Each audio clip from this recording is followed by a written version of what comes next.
Guardia Civil or somebody, that I should consider going to Cuevas de la Almanzora, the town of Cuevas, and the Guardia Civil could tell us where we could board for the night. I called my wife and told her what had happened. I couldn't tell her very much about the accident because it was confidential. I just told her that we had a broken arrow. I don't think my wife knew what a broken arrow was. But it became clear to me that I would be there for at least a week or more. It was obvious to me that we were in a big event. It was no small matter. It was obvious to me that no one had been killed or injured on the ground. That was very good. I have no idea what a nuclear bomb is like. What am I going to do? It seems kind of silly to say this, but losing an H-bomb for the United States in 1966 is a huge problem. And there are a couple of reasons why this is a huge problem. I mean, one is H-bombs are dangerous, and you don't want them falling somewhere and exploding and killing people. Okay, so just the danger of it makes you want to find it. It was also this piece of super top secret technology, right? And they didn't want it lying around because there could be spies or whatever. So if somebody found this, they could give it to the Soviets or sell it to the Soviets, and all of a sudden they would know how American nuclear bombs worked. So we were very concerned about all that. We knew we had to recover the nuclear weapons.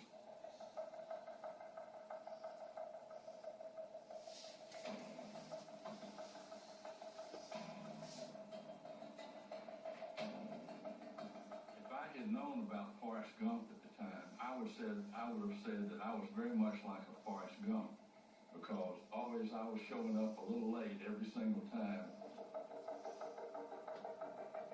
La bomba número uno, la que cae cerca del mar y en la ribera del río seco de la Almanzora, se la habían dicho a la Guardia Civil. Hemos visto ahí una cosa, algo parecido a un torpedo. Chupero, o algo parecido. Y le sonó. Y corriendo dijo, ¿qué? Y entonces le tradujeron. No, te dice que han visto algo parecido a un torpedo. Por la mañana, nada más al amanecer, fueron corriendo a ese paraje con esa persona y le enseñó lo que era la bomba número uno.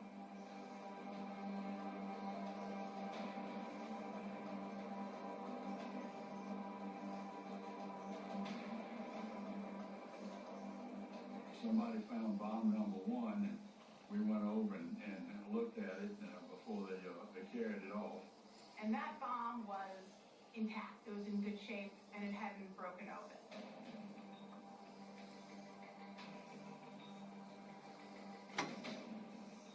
We knew that we had to find 3 more bombs. It was lucky the Air Force had a Spanish-speaking lawyer, and his name was Joe Ramirez. He was a real sharp guy, and he ended up being just absolutely invaluable to everybody there. I remembered about the bomb that we had been looking for the night before and went back to that area. And all of a sudden, behind the cemetery in the hills there, in the little valley, I saw this crater. Apparently, and I didn't know this at the time, although the nuclear reaction did not take place on the bomb that I saw, they had a TNT dynamite charge, and when the bomb hit the ground, the dynamite exploded, and it made a crater, and the bomb was in that crater, leaning against one of the edges of the crater.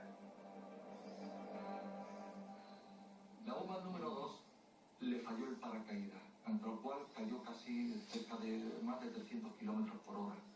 The debris was scattered all around the hole. The bomb was broken up. It was hard to even determine for me that it was really and truly a bomb, but it obviously was. It was in a ditch, and it had exploded. Not a giant nuclear explosion, but some of the explosives within the bomb had detonated. And probably just the force of hitting the ground so hard caused it to detonate. but it did not detonate in such a way that it compressed the nuclear part, and so there was never any nuclear part that exploded. If it had, we certainly wouldn't be sitting here, and that part of southern Spain wouldn't be there.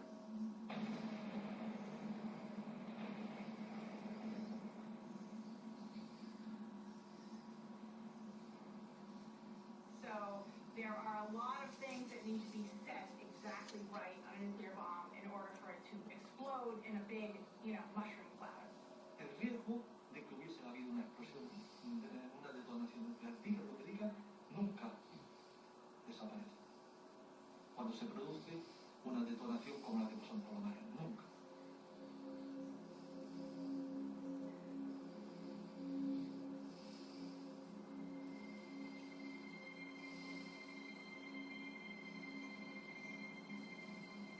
Bomb number 3 was found by one of the residents of Palomares.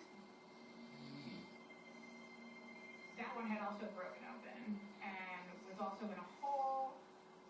There were some reports it was on fire when it landed and the fire had been put out. But again, that one was also in pretty bad shape where the explosives had detonated and spread a lot of plutonium dust around. Donde son bombas, casi los 5 kilos de plutonio que tenía, 5 y 5 son 10 kilogramos, se convirtieron en dióxido de plutonio totalmente en partícula microscópica gaseosa que se las llevó el viento y las esparció donde quisieron los vientos.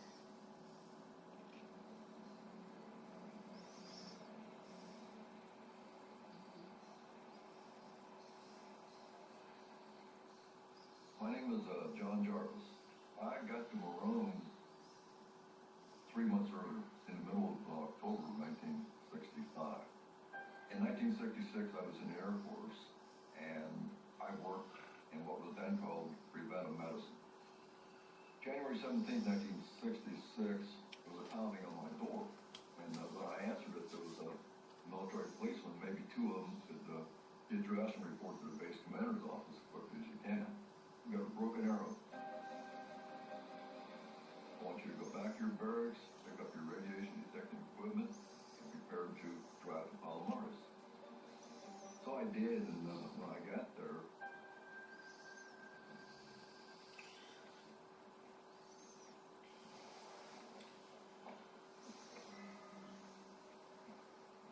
we got to Palomares in the afternoon. We were told we got a problem.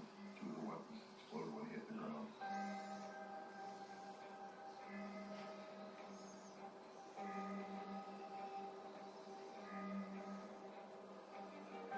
And I knew enough.